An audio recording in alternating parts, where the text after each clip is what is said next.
নমো নমঃ সুপ্ৰভাতম শ্ৰীমদ ভগবত গীতামৃত।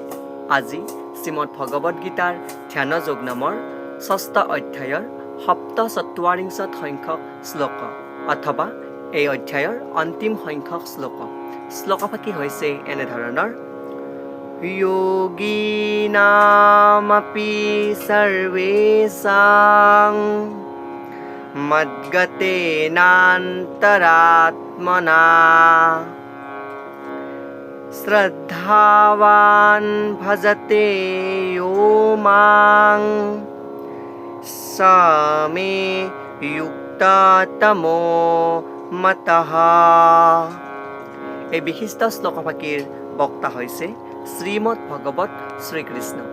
শ্লোকফাকিৰ অসমীয়া অৰ্থ হৈছে এনেধৰণৰ: সকলো যোগীৰ ভিতৰত যিজনে পৰম শ্ৰদ্ধাৰে অনবৰতে মোৰ ওচৰতে নিজক সঁপি দিয়ে বা অৰ্পিত কৰে, মনেৰে অনবৰতে মোৰ কথাকে চিন্তা কৰি থাকে আৰু সেৱা ভক্তিৰে কেৱল মোৰ বাবেই সকলো কাম কৰি থাকে, তেওঁৱেই যোগৰ মাধ্যমেৰে মোৰ লগত আটাইতকৈ অন্তৰংগভাৱে সংযুক্ত হৈ থকা এজন শ্ৰেষ্ঠ যোগী আৰু তেওঁৱেই মোৰ অভিমত বুলি কোৱা প্ৰসংগত ভগৱান শ্ৰীকৃষ্ণই সখা অৰ্জুনৰ আগত এই বিশিষ্ট শ্লোকফাকিৰ অৱতাৰণা কৰিছে। ধ্যান যোগৰ অৰ্থাৎ ষষ্ঠ অধ্যায়ৰ অন্তিম শ্লোকফাকিত শ্ৰীমদ ভগৱত গীতাৰ সাৰমৰ্মস্বৰূপে অষ্টাংগ যোগৰ বিষয়ে লগতে যোগ সাধনাৰ যি শ্ৰেষ্ঠ যোগী তেওঁৰ প্ৰসংগত কোৱা সম্পৰ্কে ইয়াৰ তাৎপৰ্যত বহুখিনি কথা উপস্থাপন কৰিছে। তাৰ ভিতৰত এই শ্লোকফাকিত এটা শ্ৰদ্ধাৱান ভজতে য়ো মাং বুলি অন্তিম পৰ্যায়ত যি শ্লোকপংক্তিত উপস্থাপন কৰিছে, এই শ্ৰদ্ধাৱান পদটোৰ তাৎপৰ্য বহুখিনি ইয়াতে বহন কৰিছে। ভজ ধাতুৰ পৰা ভোজন কৰাৰ অৰ্থত বুজাইছে, য'ত ভজ ধাতুৰ পৰাই ভজতে শব্দটো নিষ্পন্ন হৈছে, যাৰ কাম হৈছে বা অৰ্থ হৈছে সেৱা কৰা বা ভোজন কৰা বা কিবা কামত অৰ্পণ কৰা বুজাইছে। কিন্তু ইয়াতে পূজা কৰাৰ অৰ্থত এই ভজ ধাতুটোক ব্যৱহাৰ কৰিব নোৱাৰে বুলি উল্লেখ কৰিছে। পূজা কৰাৰ অৰ্থ হ'ল যজ্ঞজনৰ প্ৰতি সন্মান প্ৰদৰ্শন কৰা, কিন্তু প্ৰেম আৰু বিশ্বাসযুক্ত সেৱাৰ মনোভাৱেৰে কৰা কাম কেৱল ভগৱানক উদ্দেশ্য কৰিহে কৰা হয় বুলি ইয়াতে উল্লেখ কৰিছে। আৰু ইয়াৰ শ্লোকফাকিৰ প্ৰসংগক্ৰমত বহুখিনি কথা উল্লেখ কৰাৰ ভিতৰত যি জীৱৰ পৰম পুৰুষ পৰমেশ্বৰৰ অবিচ্ছেদ্য অংশ, সেই অংশৰ ক্ৰমত সেই অনুসৰণ কৰা জীৱই ভগৱানৰ হকে কাম কৰাটোৱেই হৈছে যে ধৰ্ম, সেই কথাও উল্লেখ কৰিছে। আৰু এই প্ৰসংগত এনে কাৰ্য যদি কোনোবা ভক্তই নকৰে তেনেহ'লে সেই ভক্তৰ অধগতি হয় বুলি ইয়াতে ভগৱানৰ প্ৰসংগত ইয়াতে উল্লেখ কৰিছে।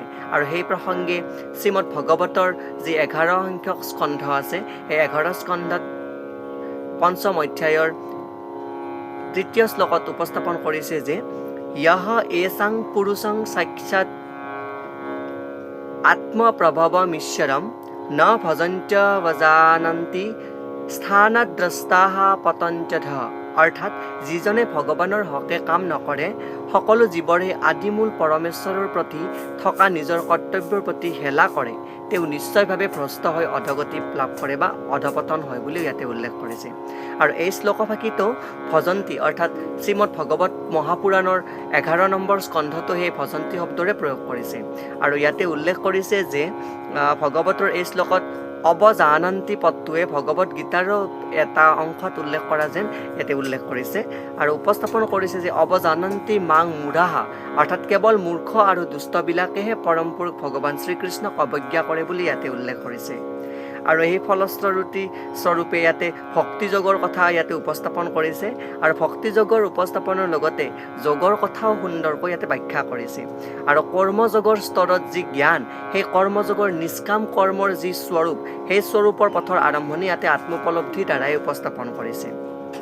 আৰু ইয়াতে যি কৰ্মযোগৰ স্তৰত থাকোঁতেই যদি জ্ঞান আৰু বৈৰাগ্যৰ ভাৰ যি অনুভৱ সেই বৃদ্ধি পায়, তেতিয়া সেই স্তৰটোক বোলা হৈছে ইয়াতে জ্ঞানযোগ বুলি। আৰু জ্ঞানযোগৰ বৃদ্ধি ৰূপে বিভিন্ন শাৰীৰিক প্ৰক্ৰিয়াৰ সহায়েৰে যেতিয়া পৰমাত্মাৰ ধ্যান কৰাৰ অভ্যাস আহি পৰে আৰু মনটো ভগৱানত নিবিষ্ট হৈ পৰে, তেতিয়া সেই যোগটোক ইয়াতে অষ্টাংগ যোগ বুলি কৈছে।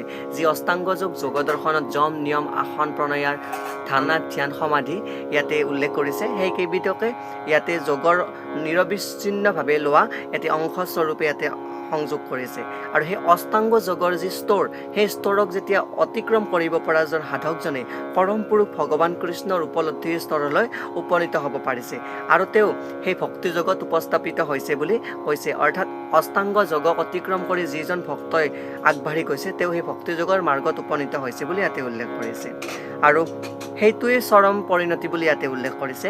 কিয়নো এই যে বিশেষকৈ যোগ তিনিটা কৰ্মযোগ, ভক্তিযোগ আৰু ধ্যানযোগ, তাতো কয়ো যি কৰ্ম, ধ্যান, ৰাজযোগী বা ধ্যানযোগী, হঠযোগী আদি যি পদ প্ৰয়োগ কৰা হৈছে সেইবিলাক হৈছে বিশেষকৈ যোগৰ অংশ আৰু এই কৰোৱাজনৰ যি কাৰ্য, ভক্তিযোগৰ যি কাৰ্য উপনীত হোৱাত যি সৌভাগ্য হয় তেনেহ'লে বুজিব লাগিব যে আন সকলো স্তৰ অতিক্ৰম কৰি আহিছে। মানে যদি ভক্তিযোগত উপস্থাপন হৈছে ব্যক্তি এজনে বা অষ্টাংগ যোগৰ কাৰ্য সমৰ্পণ কৰি যদি কোনোবা ব্যক্তি এজনে এই মুখ্য কাৰ্যত বা ভক্তিযোগত উপস্থাপিত হৈছে বা উপনীত হ'ব পাৰিছে তেতিয়াহ'লে সেই ব্যক্তিজনে বিশেষকৈ যি কৰ্ময়োগী, জ্ঞানয়োগী, ৰাজয়োগী, ধ্যানয়োগী আৰু হঠযোগী সেই গোটেইকেইটা পথ অতিক্ৰম কৰি আহিছে বুলি ইয়াতে উল্লেখ কৰিছে।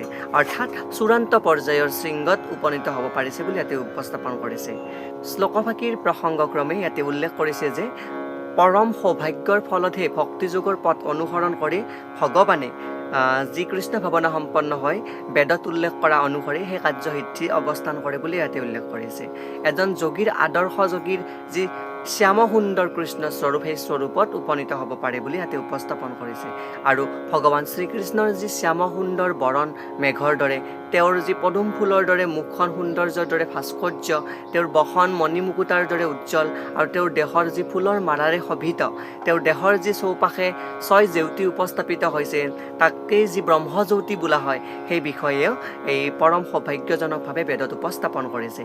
ৰাম, কৃষ্ণ, নৰসিংহ, বৰাহ, পৰশুৰাম, হলিৰাম আদিকে ধৰি বিভিন্ন ৰূপৰ অৱতাৰ গ্ৰহণ কৰা এই ভগৱান শ্ৰীকৃষ্ণৰ যি স্বৰূপ তেওঁৱেই মাতৃ যশোদাৰ সন্তান ৰূপে মনুষ্য ৰূপে অৱতাৰণা কৰি আমাৰ যি জ্ঞানত অৱতাৰিত হৈছে আৰু কৃষ্ণ গোবিন্দ বাসুদেৱ নামেৰে জনাজাত হৈছে। আৰু এই প্ৰসংগত ইয়াতে উল্লেখ কৰিছে যে তেওঁ এগৰাকী আদৰ্শ সন্তান, আদৰ্শ স্বামী, আদৰ্শ বন্ধু আৰু আদৰ্শ প্ৰভুৰূপেও আমাৰ মাজত অৱতাৰিত হৈছে।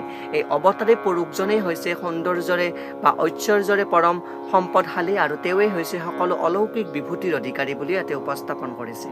আৰু যিজন ভগৱানৰ এই সকলো দিশ সম্পূৰ্ণভাৱে উপলব্ধি কৰিছে বা যিয়ে এই ভগৱানৰ এই সমস্ত দিশ উল্লেখিত উপলব্ধি কৰিব পাৰিছে তেওঁৱেই হৈছে পৰম যোগী। আৰু এই প্ৰসংগত সমগ্ৰ বৈদিক সাহিত্যতে দৃঢ়ভাৱে কোৱাৰ দৰে যোগৰ এই চৰম উৎকৰ্ষ স্তৰত কেৱল ভক্তি যোগৰহে মাধ্যমেৰে ইয়াক পাব পাৰি বুলি উপস্থাপন কৰিছে। আৰু এই প্ৰসংগত কৃষ্ণ যজুৰ্বেদৰ অন্যতম উপনিষদ শ্বেতশ্বেতৰ উপনিষদৰ 6ষ্ঠ অধ্যায়ৰ 23 নম্বৰ শ্লোকত সুন্দৰকৈ উপস্থাপন কৰিছে যে য়স্য দেৱে পৰা ভক্তিৰ যথা দেৱে তথা গুৰু তস্যৈতে কথিতা হ্যৰ্থাঃ প্ৰকাশ্যন্তে মহাত্মনঃ। অৰ্থাৎ যিসকল ভগৱান আৰু আধ্যাত্মিক গুৰু এই দুয়োজনৰ প্ৰতি গভীৰ বিশ্বাস আছে কেৱল এই মহাত্মাসকলৰ বাবেহে বেদৰ সকলো অৰ্থ স্বভাৱতে প্ৰকাশ পায় বুলি উপস্থাপন কৰিছে। এই প্ৰসংগত উল্লেখ কৰিছে যে ভক্তিৰস্য ভজনং তদ ইহা মূত্ৰোপাধি নৈৰস্যেনা মুস্মিন মনঃ কলমনম এতদেৱ নৈষ্কৰ্ম্যম। অৰ্থাৎ ভক্তিৰ অৰ্থই হ'ল সেইজন ভগৱানৰ সেৱাৰ বাবে শ্ৰদ্ধাৰ কাম কৰি যি কামৰ লগত এই জন্ম বা পৰজন্মৰ ৰূপত পাব পাৰি আৰু কোনো ধৰণৰ জড়জাগতিক যি লাভ কামনা জড়িত হৈ থাকিব লগা নহয়। তেনে জড়জাগতিক বাসনাৰ পৰা মুক্ত হৈ পৰমেশ্বৰৰ চিন্তাতেই মনটো সম্পূৰ্ণৰূপে নিয়োজিত কৰিব লাগে আৰু সেইটোৱে হৈছে নৈষ্কৰ্মৰ উদ্দেশ্য। অৰ্থাৎ যি নৈষ্কৰ্ম সিদ্ধি আছে সেই নৈষ্কৰ্ম সিদ্ধিৰ উদ্দেশ্য হৈছে যি পৰম পুৰুষৰ স্বৰূপত আৰাধনাত ব্ৰতীত হৈ থকা, কোনো জাগতিক সুখ দুখৰ প্ৰতি তেওঁৰ লাভালাভৰ প্ৰতি তেওঁৰ আকাংক্ষা নথকা। আৰু এইবিলাকেই হ'ল যোগমাৰ্গৰ চৰম উৎকৰ্ষ স্তৰ আৰু সেই স্তৰ স্বৰূপে চৰিতাৰ্থ হৈছে ভক্তি বা কৃষ্ণ ভাৱনাৰ অনুশীলন আৰু যি আলম্বন স্বৰূপ এইকেইটা বিশিষ্ট পদ আৰু সেইকেইটা বিশিষ্ট পদেই হৈছে কৰ্মযোগ বা জ্ঞানযোগ বা ধ্যানযোগ বা ৰাজযোগ বা ভক্তিযোগ বা হঠযোগ। এয়াই উক্ত বিশিষ্ট শ্লোকভাষীৰ সৰল গুণাৰ্থ। ধন্যবাদ।